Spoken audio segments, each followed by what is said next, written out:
mettre sur pied et dans un état de droit, il y a une justice indépendante. Seigneur, nous sommes fatigués des voleurs. Nous sommes fatigués de ceux qui s'enrichissent. Nous sommes fatigués de ceux qui ne voient que leurs intérêts.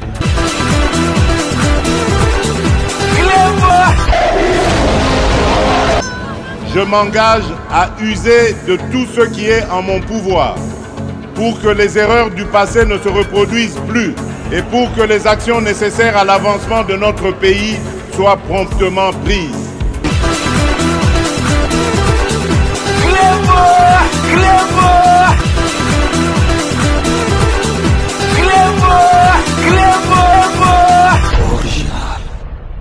Salut et bienvenue sur Clébois Original. Merci de votre fidélité. 5 minutes avec César Ngadi. Tout le monde est d'accord et il en restera ainsi pendant très longtemps. La 39e réunion ordinaire du Conseil des ministres a eu lieu ce vendredi 11 avril 2025 à la Cité de l'Union africaine en présentiel. Elle a été présidée par le chef de l'État, son Excellence Félix Antoine Tshisekedi Tshilombo. 4 points étaient inscrits à l'ordre du jour. Nous vous laissons suivre la lecture du compte-rendu de la dite réunion par le porte-parole du gouvernement, le ministre de la Communication, Patrick Mouyaya. La réunion a débuté à 15h24 et a pris fin à 20h31. Restez donc connectés sur Clébois Original pour la suite de nos programmes.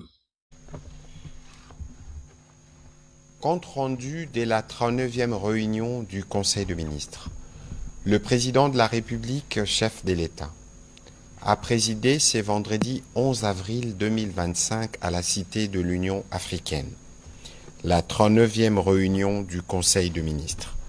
4 points étaient inscrits à l'ordre du jour, à savoir 1. Communication de son Excellence Monsieur le Président de la République. 2. Points d'information. 3. Approbation d'un relevé des décisions du Conseil des ministres. 4. Examen et adoption de textes. La communication du Président de la République a porté sur 3 points principaux, à savoir 1. De la gestion des catastrophes dues aux pluies diluviennes et autres.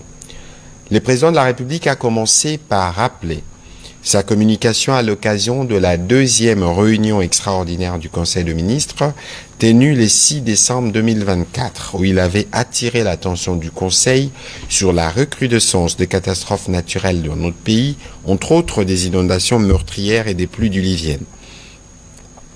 Afin de prévenir toute aggravation de la situation, il avait exhorté le gouvernement à renforcer ses capacités de réponse rapides et efficaces face aux crises humanitaires, en dotant les structures compétentes comme la Caisse de solidarité nationale et des gestions humanitaires de catastrophes, des ressources matérielles et financières nécessaires. Récemment, le 4 et 5 avril 2025, les pluies diluviennes ont frappé la ville de Kinshasa et la province du Congo central, provoquant des inondations sévères, de pertes en vies humaines, des déplacements de population, des destructions d'infrastructures vitales, ainsi que de perturbations majeures des circulations, notamment sur la route de l'aéroport de Ndjili et sur la RN1. Au regard des prévisions alarmantes de la Metelsat concernant le mois d'avril et mai 2025, le président de la République a insisté sur l'impérieuse nécessité pour le gouvernement central et les autorités provinciales de Kinshasa de procéder à une évaluation rigoureuse de l'ampleur de récents événements et de prendre sans délai des mesures d'urgence adaptées afin de soulager les populations affectées et de protéger les vies humaines en complément des actions déjà entreprises.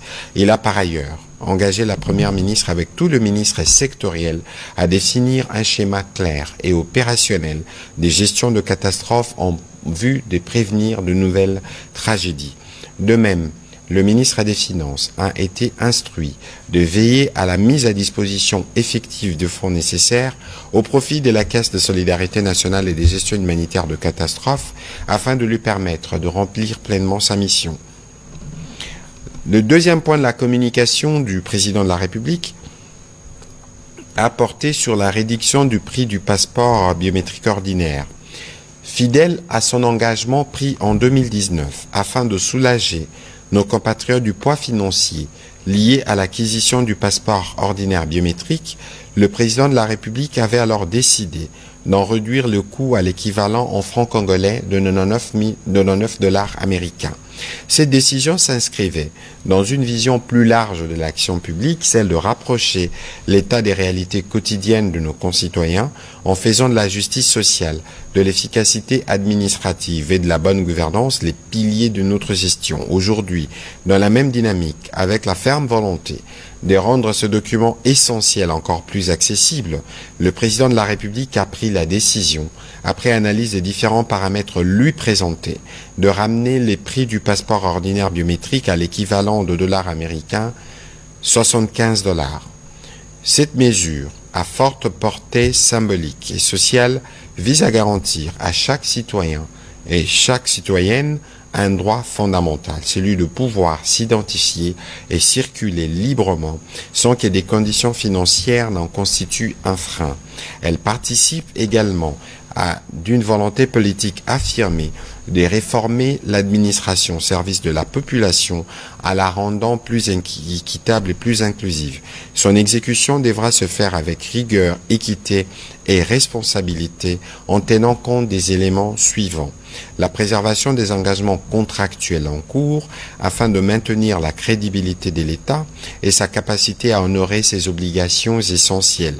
La sauvegarde de la paix sociale en évitant toute démarche brusque ou précipitée susceptible d'affecter les agents impliqués dans la chaîne de production et des délivrances de passeports dont le rôle reste crucial.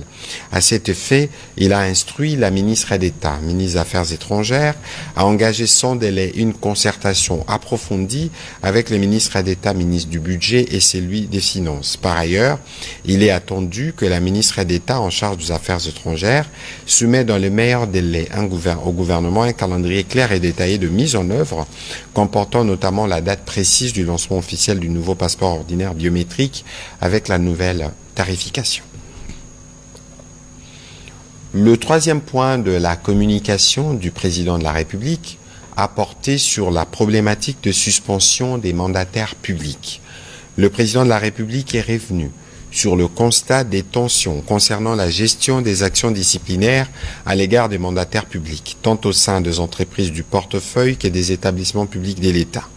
En vue de garantir le fonctionnement harmonieux et de préserver la paix sociale, le président de la République, sans préjudice des textes légaux et réglementaires, a décidé que toute initiative de suspension d'un mandataire public par sa tutelle lui soit désormais systématiquement communiquée pour approbation préalable et expresse. La Première ministre informée. Cette mesure vise à assurer que toutes les décisions soient prises en toute transparence et conformément aux règles en vigueur. Tous les cas de suspension litigieux et ceux contestés en cours doivent lui être communiqués dans les meilleurs délais.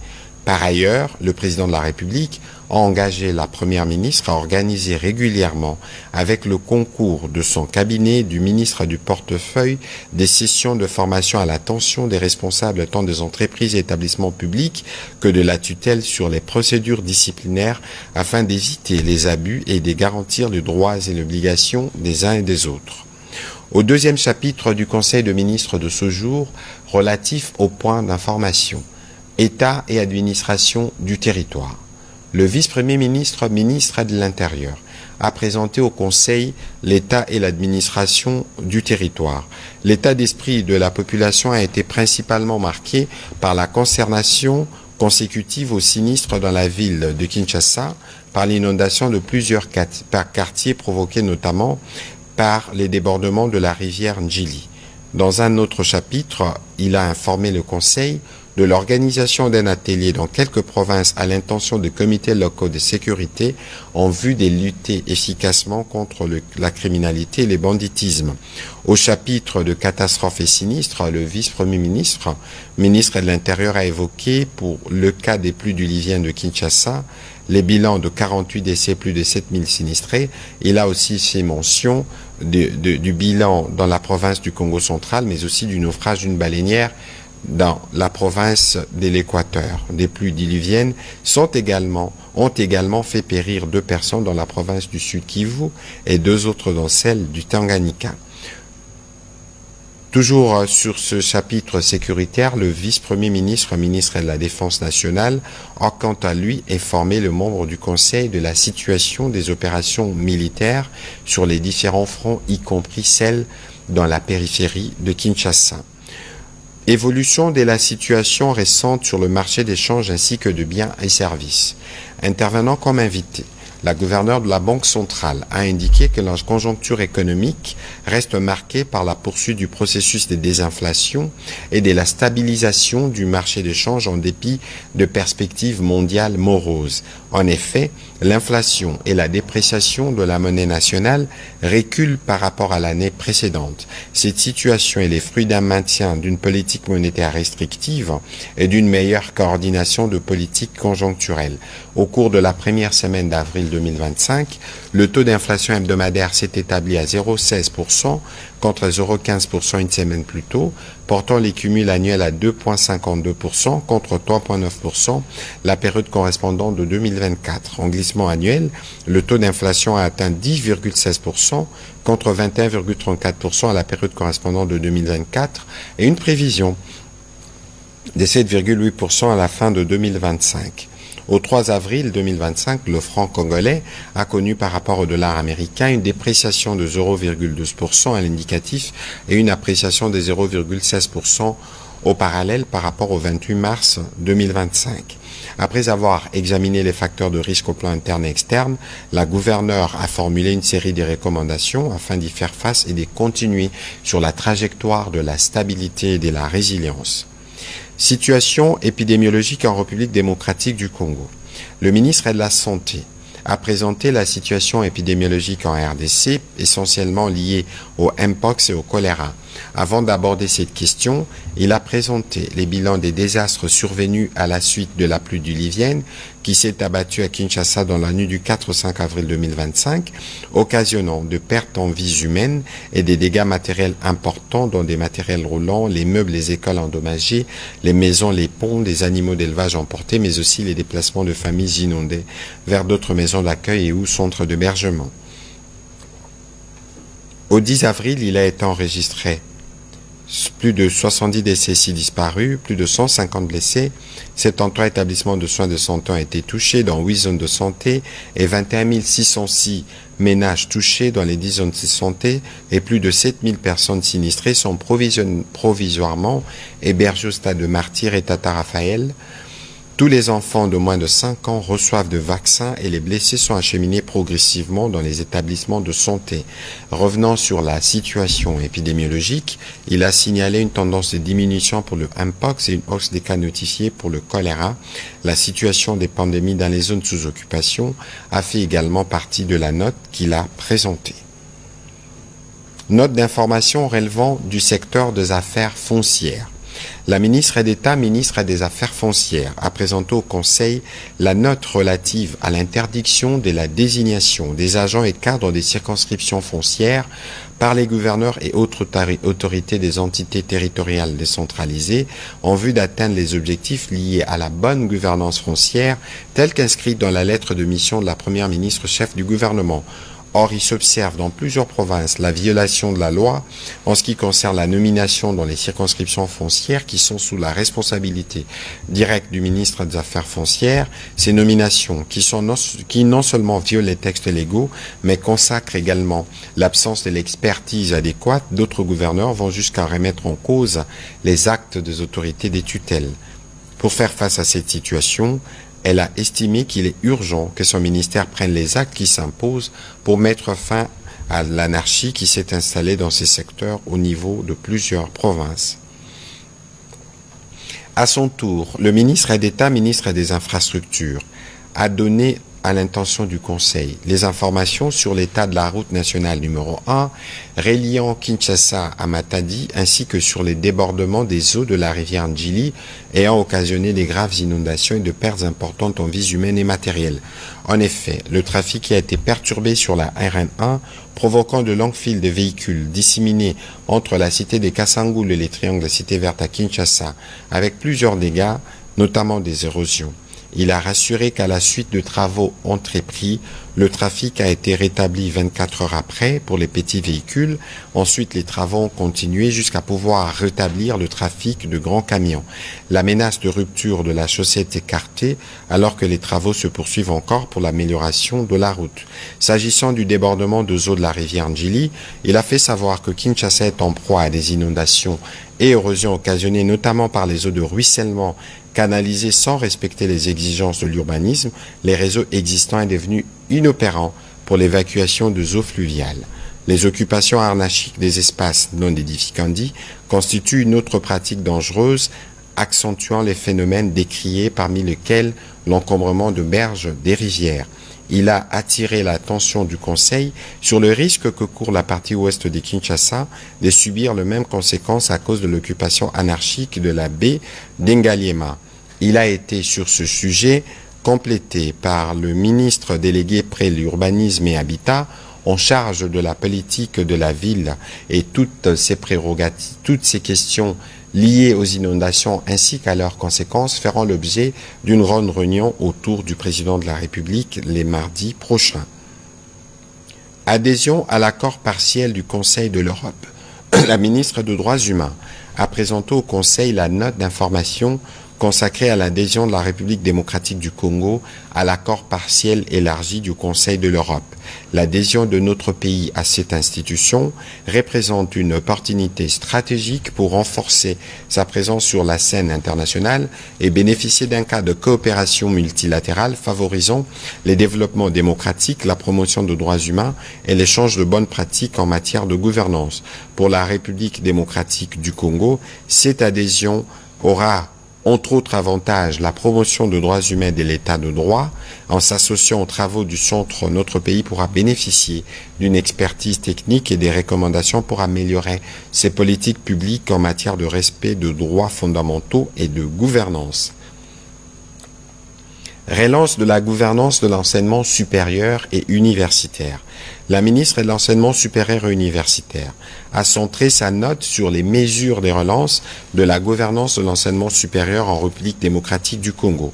Elle a indiqué que les derniers rapports État du système éducatif national a établi un diagnostic exhaustif du système éducatif national et décrit un tableau moins réalisant du sous-secteur de l'enseignement supérieur et universitaire au plan de l'offre éducative, de la qualité des enseignants, des enseignements et des apprentissages, ainsi que de la gouvernance et du pilotage du sous-secteur. Ces rapports situent également les principaux défis à relever sur le plan de la gouvernance du système et des établissements, de l'efficacité du système de l'inadéquation formation-emploi, des ressources humaines, du sous-développement de la recherche, de l'état des infrastructures et équipements, ainsi que du financement des établissements. À ce jour, outre l'audit sur la viabilité déjà acté par les conseils de ministres, le ministère de l'Enseignement supérieur fait face à deux enjeux importants, notamment l'assainissement du personnel académique par le contrôle des régularités des recrutements de promotion et de l'admission à l'éméritat, ainsi que la restructuration organique des universités et instituts supérieurs publics pour accéder à une maîtrise effective des effectifs partant de l'enveloppe budgétaire salariale. Pour changer des paradigmes, plusieurs actions sont à mener en dépit de la pression et de la résistance de la part de réfractaires au changement et des partisans de la médiocrité qui tirent grand profit du flou entretenu. Ces mesures feront l'objet d'un dossier qu'elle soumettra au Conseil de ministres pour son adoption et son exécution effective. Note d'information relative aux infrastructures et équipements sportifs. Le ministre des Sports et Loisirs a présenté la note d'information relative à l'état des infrastructures et équipements sportifs ainsi qu'aux exigences de la Fédération internationale de football association et de la CAF. Pour y répondre, il a soutenu avoir recouru aux techniciens sud-africains spécialisés dans la maintenance des aires de jeu en synthétique. Leur action permettra à notre pays d'organiser dans les meilleures conditions les rencontres prévues au stade de Martyrs. Outre la maintenance, la certification de l'aire des Jeux, Des travaux d'entretien et de réparation étaient lancés sur certains ouvrages du stade précité. Il a aussi martelé sur la nécessité de souscrire dans le meilleur délai à une police d'assurance pour toute installation sportive publique ou privée, conformément à la législation congolaise en vigueur, ainsi que l'obtention d'un certificat de sécurité. Pour pallier aux problèmes de sécurité liés aux entrées poreuses et de la clôture non adaptée, il a déjà lancé une soumission pour l'érection d'une clôture moderne avec un système de tourniquet moderne pour le stade de Martyrs. Le Conseil a pris acte de sa note d'information. Au troisième chapitre du Conseil de ministres de ce jour, relatif à l'approbation d'un relevé des décisions, les membres du Conseil ont approuvé les relevés des décisions prises lors de la 38e réunion ordinaire du Conseil de ministres tenue le 4 avril 2025. Au dernier chapitre du Conseil de ministres de ce jour, relatif à l'examen et à l'adoption de textes, 8 textes, 1, projet de loi relevant du secteur de la justice, le ministre d'État, ministre de la Justice et garde-sceau a soumis au Conseil 2 projets de texte. Le premier portant sur l'autorisation de la prorogation de l'état de siège et les seconds portant sur l'habilitation du gouvernement.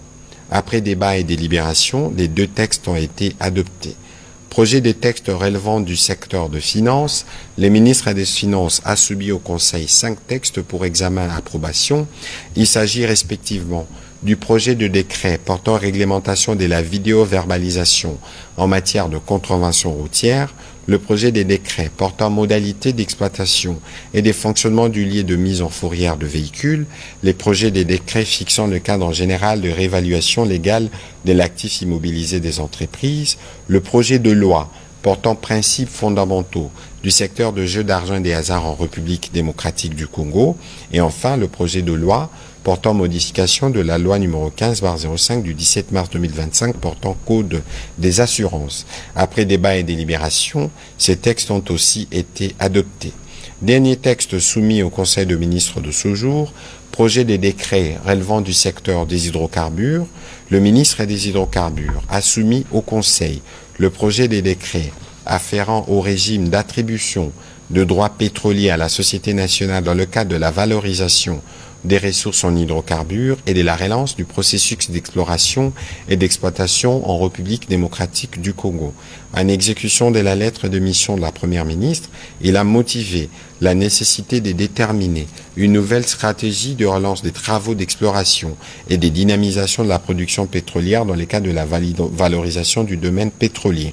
C'est dans ce sens que la nouvelle stratégie consiste dans l'immédiat à l'attribution à notre Société nationale Sonaïdroc des droits pétroliers pour les blocs 1 et 2 du Graben Albertine sur la base d'un contrat de service conformément à la loi numéro 15/012 du 1er août 2015 portant régime général des hydrocarbures, ce qui requiert un cadre réglementaire conséquent. Le présent texte a donc l'avantage de confirmer de manière précise les modalités d'attribution directe de droits des hydrocarbures à la Société nationale et les régimes juridiques et fiscaux y afférents dans le respect des dispositions légales en matière des hydrocarbures. Après débat et délibération, le Conseil a approuvé ce projet de décret. Commencé à 15h24, la réunion du Conseil de ministres a pris fin à 20h31. Je vous remercie.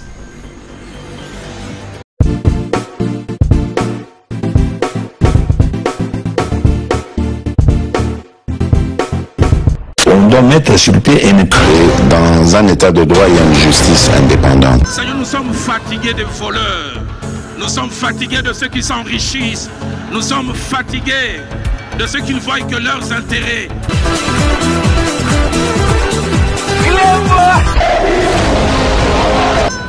Je m'engage à user de tout ce qui est en mon pouvoir pour que les erreurs du passé ne se reproduisent plus et pour que les actions nécessaires à l'avancement de notre pays soient promptement prises. Clément